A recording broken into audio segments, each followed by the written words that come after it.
इतिहास ऐसी गाथाओं से भरा पड़ा है जिसे पढ़ सुनकर हम खुद को बहुत ही भाग्यवान समझते हैं कि हमने ऐसी पवित्र धरा पर जन्म लिया जहां साक्षात जगत के पालनहार ने मर्यादाओं से जीवन जीना सिखाया है। भारतीय ऐतिहासिक लोक कथाएं इतनी मार्मिक हैं कि हर व्यक्ति की आंखों में अश्रुधारा बह जाती है। आज हम राजा भर्तृहरि की बहुत प्रसिद्ध गाथा सुनाते हैं जिसमें संस्कृत के जाने माने महान कवि भर्तृहरि को एक राजा और आम मानव ही माना गया, लेकिन वे गुरु गोरखनाथ वंश के अग्रगणी योगियों में से एक हैं। महाराजा भर्तृहरि जो उज्जैन के महान राजा और महाकवि थे, उनके संत बनने को लेकर कई गाथाएं कहीं सुनी गई हैं। आज हम दोनों प्रचलित गाथाओं में से सबसे प्रिय रानी पिंगला की बेवफाई से रुष्ट होकर जब राजा ने अपने राजपाट का त्याग कर छोटे भाई विक्रमादित्य को सौंप कर खुद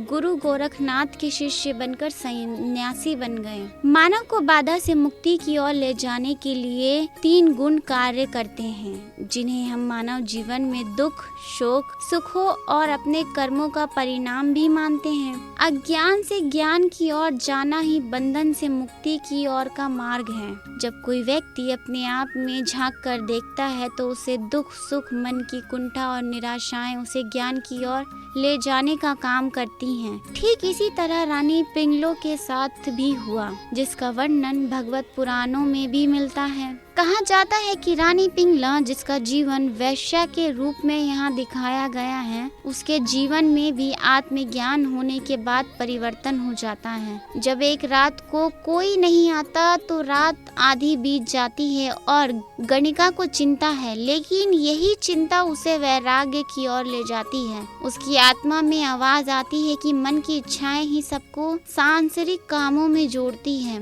लेकिन एकमात्र वैराग्य ही संसार से मुक्ति दिला सकता है। वह खुद का आकलन करके अपने आप को स्वीकार कर लेती है, क्योंकि इस जीवन में सब भ्रमित रहते हैं जो कि इंद्रियों के सुख से संतुष्ट होना चाहते हैं। लेकिन ये दूसरी गाथा बिल्कुल उल्टी है, जिसमें रानी पिंगला सिर्फ अपने पति की पत्नी ही नहीं बल्कि बेहद प्रेम करने वाली प्रेमिका के रूप में बताई गई है। एक बार राजा शिकार करने जंगल में गए तो वहाँ देखा कि एक पत्नी अपने मृत पति के साथ ही चिता में कूदकर खुद के प्राण त्याग देती है। तो राजा भर्तृहरि सोचते हैं, क्या रानी पिंगला भी मुझसे इतना ही प्यार करती होंगी? जब राजा महल में आए तो राजा ने घटना रानी को सुनाई। रानी ने जवाब दिया कि वे इसको सुनने मात्र से ही मर जाएंगी, जिससे चिता में कूदने को वे जीवित नहीं रहेंगी।